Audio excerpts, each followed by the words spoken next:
하나님 말씀은 사사기 20장 12절에서 23절의 말씀입니다. 구약성경 397페이지 사사기 20장 12절에서 23절입니다.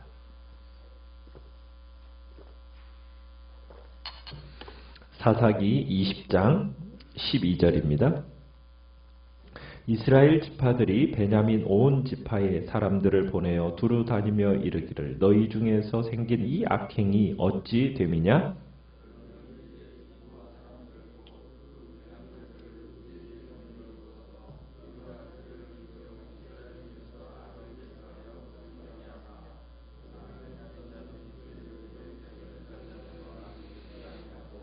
도리어 성읍들로부터 기브아에 모이고 나가서 이스라엘 자손과 싸우고자 하니라.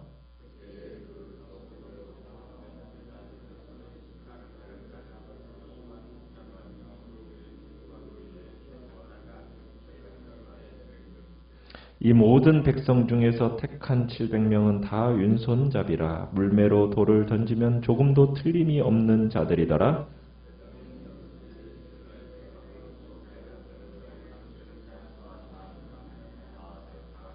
이스라엘 자손이 일어나 베델로 올라가서 하나님께 여쭈어 이르되 우리 중에 누가 먼저 올라가서 베냐민 자손과 싸우리까 하니 여호와께서 말씀하시되 유다가 먼저 갈지니라 하시니라.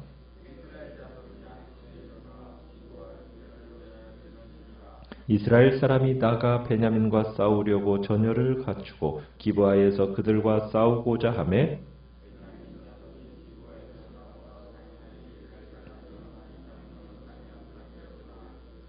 이스라엘 사람들이 스스로 용기를 내어 첫날 전열을 갖추었던 곳에서 다시 전열을 갖추니라. 이스라엘 자손이 올라가 여호와 앞에서 저물도록 울며 여호와께 여쭈어 이르되 내가 다시 나아가서 내 형제 베냐민과 싸우리까 하니 여호와께서 말씀하시되 올라가서 치라 하시니라. 아멘. 오늘 말씀의 제목은 이스라엘에 필요한 병기라는 제목으로 말씀을 나눕니다. 이스라엘 사람들이 베냐민 사람들과 이제 전쟁을 치르기 위해서 기브아를 치르기 위해서 이제 만반의 준비를 다 갖추었습니다. 그래서 이제 먼저 베냐민 온 지파에게 사람을 보내가지고 이 악한 일에 연루되어 있는 사람, 그 불량배들을 넘겨달라 이렇게 이제 베냐민 지파에게 요청을 합니다. 어쨌든 이 사람들에 대한 기본적인 권한이 베냐민 지파에게 속해 있다는 것을 인정하고 있는 행위죠. 순순히 그 요구에 응하면은 그들만, 그 불량배들만 죽이고 이 사건은 종결하겠다. 그런 뜻인 겁니다.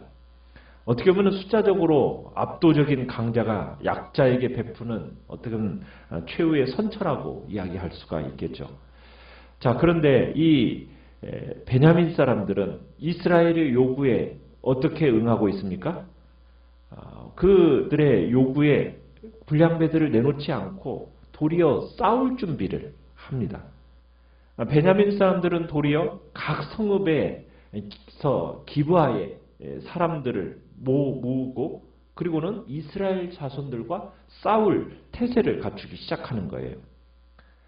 비록 이스라엘 총회가 성급하게 내린 결정이긴 하지만 베냐민 지파도 그 사실을 알아보지도 않고 자기의 지파의 일원인 그 기브아 거민을 무조건 보호하려고 한다는 이 측면에서는 잘못된 거죠.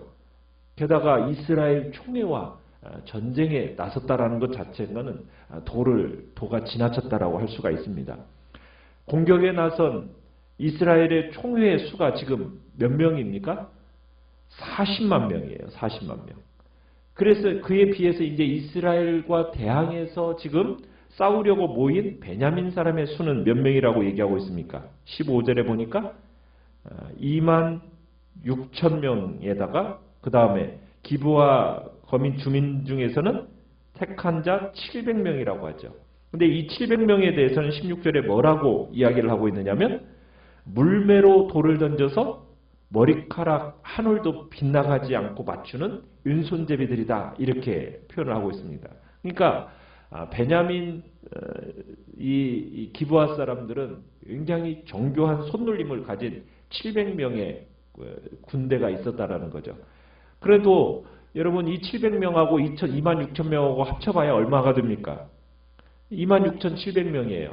지금 이쪽은 몇 명이에요? 40만 명입니다. 그 숫자 가지고 지금 이스라엘 연합군과 상대가 되겠습니까? 지금 이 40만 명도 그냥 오합지졸이 아니에요. 17절에 가보면 뭐라고 얘기하고 있느냐면 다 전사다. 그만큼 잘 싸우는 용사들이 모였다는 얘기거든요. 근데 지금 베냐민 이 자손들이 지금 우리가 보기에도 무모한 싸움을 지금 하고 있는 겁니다. 단순히 지금 불량배들 몇 명을 보호하겠다라는 명분, 어떻게 보면 그런 명분 아래 싸우는데 이게 지금 명분 있는 싸움입니까? 이 명분 없는 싸움을 지금 준비하고 있는 거죠. 그래서 이로 인해서 40만 대 26,700 이 숫자가 마치 마주 달려오는 기차처럼 서로 이제 충돌을 향해서 이제 달리기 시작을 하는 겁니다. 시작은 어떻게 해서 지금 이렇게 된 거예요?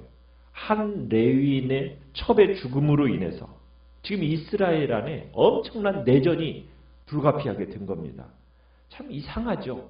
이야기가 지금 이상하게 흘러가고 있습니다. 이 이야기 속에서 참 심상치 않은 공포도 느끼게 되는 거예요. 지금 적을 삼아서 싸우려고 하는 대상이 지금 누구입니까? 지금 이스라엘은 누구와 싸워야 되는 거예요? 가나안 사람들과 싸워야 되는 거예요. 싸워야 할 대상은 가나안 사람들이에요. 그런데 가나안 사람들과 싸우지 않고 지금 누구와 싸우려는 겁니까? 자기 형제와 싸우려는 거예요. 근데 그 싸움도요, 굉장히 철저하고 그 결단과 각오가 대단합니다. 지금 이런 모습으로 전쟁이 일어나려고 한다는 점에서 참 두려움을 느끼지 않을 수가 없는 겁니다. 여러분, 정의가 상실된 공동체는 어떤 모습으로까지 전락될 수 있는지를 우리에게 보여주고 있는 거예요. 베냐민 지파와 대화로 해결이 되지 않으니까 이제 전쟁을 하겠다고 모여드니까 이제 이스라엘 군대도 어쨌든 선택의 여지가 없는 거죠. 이제 그들은 먼저 18절에 가보니까 어디로 올라갔습니까? 베델에 올라가서 하나님께 묻습니다. 어느 지파가 선두에 서서 싸워야 됩니까? 하고 묻게 됩니다.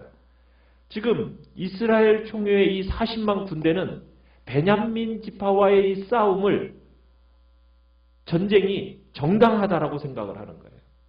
그리고 전쟁 결과에 대해서도 승리의 확신을 가졌던 것 같아요. 그러니까는 그냥 하나님 앞에 뭐라고 질문을 던져요. 싸울까 말까라는 그런 질문도 없습니다. 우리 중에 누가 먼저 베냐민 자손과 싸우리까? 먼저 싸울 것을 결심해 놓고 여호와의 승리라는 것, 싸우는 것은 여호와의 승리는 당연한 것으로 간주하고 그리고서는 뭐라고 하는 거예요? 누가 먼저 싸워야 합니까? 이렇게 지금 질문을 던지고 있는 겁니다. 그냥 하나님께 묻는 것이 지금 뭐 하는 거예요? 단순히 통과 의례적인 지금 질문을 던지고 있는 겁니다.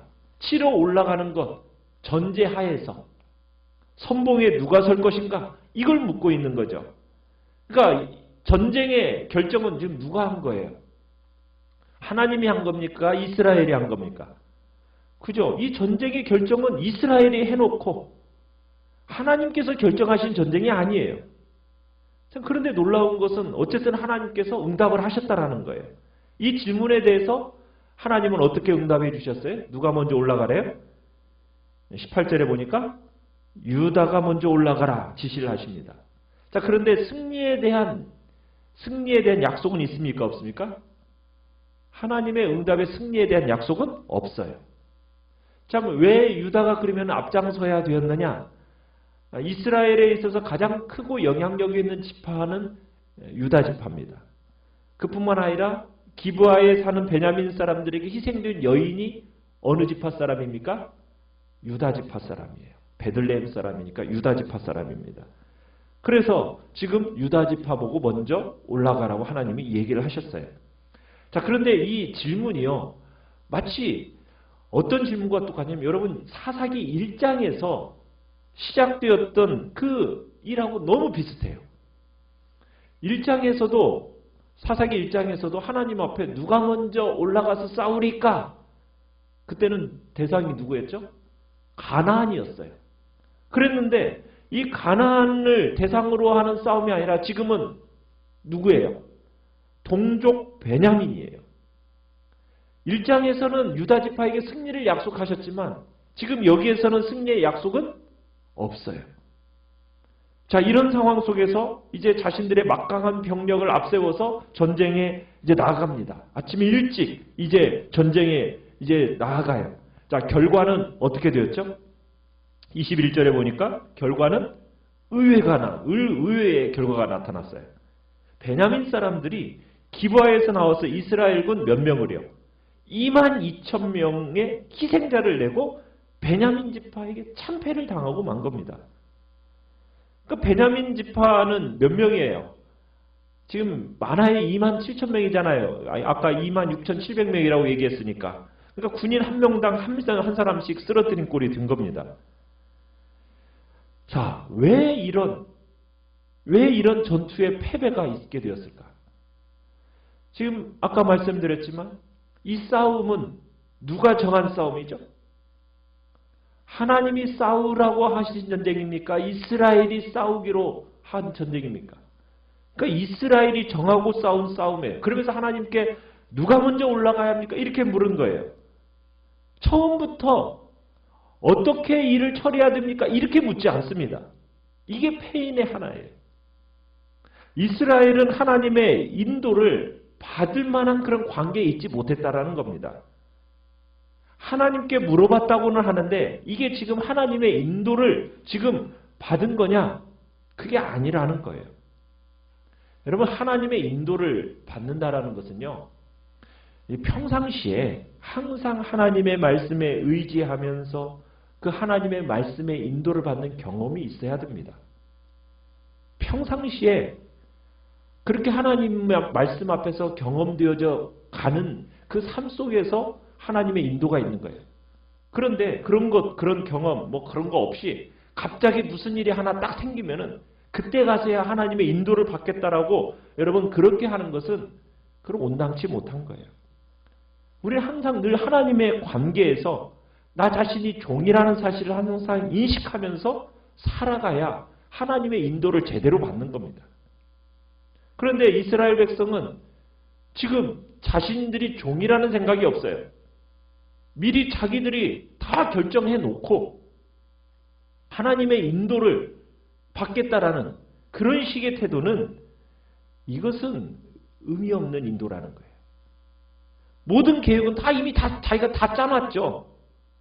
그리고는 하나님 앞에 누가 먼저 올라갑니까? 이건 공허한 의식에 불과한 하나님 앞에 제대로 된 질문을 던지고 있지 않는다는 거예요. 미리 자신들이 제비 뽑아서 어떻게 할지 행동 지침 다 정해놓고 군대도 자기 마음대로 다 모아서 전쟁하기로 결정해놓고 그리고 나서 뭘 묻는 거예요? 하나님께 누가 먼저 올라가서 전쟁을 시작해야 되느냐? 이렇게 묻는 것은 이것은 하나님 앞에 올바른 물음의 태도가 아니라는 거죠. 하나님이 유다가 먼저 올라가라 이렇게 겉으로 보기에는 인도를 받는 것 같지만 실제적으로는 하나님의 인도를 받고 있지 못하다라는 거예요. 오늘 우리가 살아가는 삶에 있어서도 마찬가지라는 겁니다. 항상 나는 하나님 앞에서 종이라는 인식을 갖고 하나님이 내 삶의 주인 되심을 인정하면서 하나님의 선한 인도를 따라 언제든지 저는 그 인도를 순종함으로 나아가겠습니다. 그 기본적인 마음의 자세를 가지면서 항상 그 말씀에 나 자신을 드리면서 인도받는 삶을 살아야지 내 멋대로 다 해놓고서는 그리고서는 그때 가서 하나님 앞에 마치 이렇게 해도 됩니까? 아니, 하겠습니다. 어떻게 해야 할까? 이렇게 묻는 것은 하나님의 인도를 받는 게 아니라는 겁니다. 자, 1차 전쟁에서 패배를 했어요. 자, 그러면은 자신들에게 어떤 문제가 있는지를 이스라엘 백성들이 이렇게 알아야 되는데 그런데 자신들의 문제를 생각하지를 않았던 것 같아요. 그러니까는 22절에 가보면은 이스라엘 사람들이 스스로 용기를 내서 전에 있었던 것처럼 다음 날도 똑같은 전투 계획을 세웁니다. 그리고 나서 여러분 23절에 그 다음에 뭐 하는 거예요? 하나님 앞에 눈물을 흘리는 막 애통해하는 일을 해요. 아니 이미 또 다 스스로 자기의 계획대로 또 다 해놓고서는 그 다음에 뭐 눈물 흘리고 애통해하는데 이게 올바른 방식입니까? 먼저 하려면 이게 바뀌어야죠. 순서가.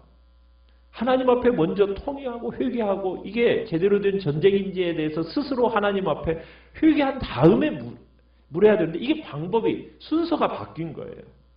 이렇게 온 후에 질문이 약간 변화는 있어요. 어떤 변화가 있습니까? 우리 23절에 보면은 뭐라고 하나님 앞에 여쭙고 있죠? 뭐라고 질문하냐면 내가 다시 나아가서 내 형제 베냐민 자손과 싸우리까? 자, 질문이 어떻게 좀 바뀌었습니까? 18절에서는 18절하고 여러분 23절의 질문이 뭐가 차이가 있죠? 차이점이 뭐가 있어요? 던진 질문에 약간의 변화가 있어요. 첫 번째 질문은 그냥 베냐민 자손이었어요. 그런데 여기 두 번째는 뭐라고 얘기하고 있어요? 그죠? 내 형제 베냐민 자손이라고 하고 있어요. 그러니까 전쟁의 패배에서 위축되다 보니까 베냐민 지파와 이게 싸우는 게 이게 합당한 거냐는 어떤 논쟁이 있었던 것 같아요. 그러면서 내 형제와 다시 싸워야 되는지 여부를 묻고 있는 겁니다. 그때 하나님이 간략하게 그냥 올라가서 쳐라. 근데 이번에도 승리를 약속하지는 않으셨어요. 우리가 여기서 지금 주목할 게 뭐냐면 호칭에 대한 변화입니다.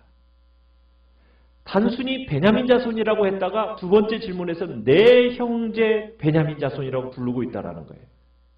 여러분 이스라엘은 이 12지파는 연합공동체고 운명공동체입니다. 이 형제들 서로 한 형제예요. 싸움의 대상이 아니라는 거예요. 이스라엘 총회와 베냐민 지파는 지금 싸움의 대상이 누군지를 지금 모르고 있는 겁니다. 싸움의 대상은 누가 돼야 되는 거죠? 가나안 족속입니다. 그들을 위협하고 있는 주변 민족이 돼야 돼요. 그런데 지금 이들이 싸우려고 하는 대상이 누구예요? 한 형제입니다. 오늘날 우리에게 있어서도 마찬가지예요. 하나님을 한 아버지로 모시고 예수 그리스도를 맏형으로 모시고 우리는 한 형제가 된 교회 공동체입니다. 그러면 우리는 싸움의 대상이 누가 돼야 됩니까? 세상이요? 죄요? 마귀입니다. 우리 안에서 형제들끼리 싸우는 일은 없어야 된다는 거예요. 그런데 오늘날 한국교회를 보면은 형제끼리 싸워요. 교회 안에 얼마나 원수처럼 서로 싸우고 정말 얼마나 고통스러운 일이 이 시대 속에 일어나고 있습니까? 싸움의 대상을 모르니까 벌어지는 잘못입니다. 우리는 한 형제로서 싸움의 대상이 아니라 연합의 대상이죠. 싸움의 대상이 아닙니다. 우리의 싸워야 할 대상은 따로 있어요. 원수 사탄입니다. 우리는 그 사탄과 죄와 세상과 싸우기 위해서 하나로 연합해야 되는 겁니다. 싸움의 대상을 바로 깨닫지 못하니까 내 형제와 싸우는 꼴이 되는 겁니다. 싸움의 대상을 바로 알아야 되는 거죠. 내 형제와 싸우는 잘못 절대로 범해서는 안 됩니다. 우리는 믿음으로 한 형제가 되었으니 하나로 연합하여서 우리는 세상 권세, 마귀 권세와 싸워서 아직도 그 죄의 권세, 마귀의 권세에 엉둘려 쓰러져가는 이들을 주님께로 인도해서 구원하는 일이 우리에게 맡겨진 사명 아니겠습니까? 우리는 그 싸움을 위하여 부름을 받았고 그 목표를 향하여 달려가야 되는 거죠. 절대로 참으로 우리끼리 싸우는 어리석은 자리에 있어서는 안 됩니다. 우리는 하나님이 우리에게 주신 싸움의 대상이 무엇이고 우리가 가야 할 교회의 방향과 목적이 무엇인지를 분명히 해서 정말 사탄 마귀 권세와 대적에서 싸우고 한마음으로 일심해서 싸워서 그 모든 사탄의 괴계를 쳐부수고 그럴 때 하나님의 나라가 이 땅에 온전히 임하게 되는 것입니다. 그런 복된 하나님의 나라를 우리가 세워나가는 우리 교회가 되기를 간절히 축원합니다. 우리 축원합니다.